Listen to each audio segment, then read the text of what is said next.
কিন্তু আমাদের একটাই কথা, আমরা স্যার আপনাকে হারাতে পারবো না। আপনাকে বেরোতে দিব না আমরা। আপনি আজকে সিদ্ধান্ত জানাবেন যে আপনি পদত্যাগ করছেন না, এটাই আমাদের সিদ্ধান্ত।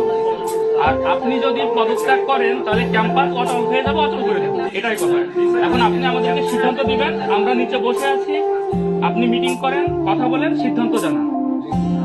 আমরা ভিতরে খবর জানি সবকিছুই, আপনি দায়িত্ব থাকেন স্যার। আর সিদ্ধান্ত আজকে জানতে চাই আপনার কাছে। আমরা আছি স্যার এখানে।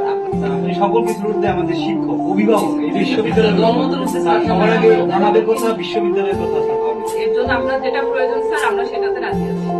আমাদের স্যার আপনার প্রতি সম্পূর্ণ বিশ্বাস আছে যে স্যার কখনোই কোনো অন্যায়কে প্রশ্রয় দিবে না, কোনো অন্যায় মেনে নেবেন, এবং আমরা কখনো এটা স্যার শুনি নাই, দেখি নাই, জানিও নাই। তাই স্যার আপনার প্রতি আমরা সম্পূর্ণ বিশ্বাস রেখে আমরা এতটুকু আপনাকে স্যার নিশ্চিত করে যাচ্ছি যে আমরা আপনার সাথে আছি, আপনি আমাদেরকে ছেড়ে দেবেন। মানে আপনি শুধুমাত্র ব্যক্তিভাবে চিন্তা না করে আমাদের অভিভাবক হিসেবে একটু চিন্তা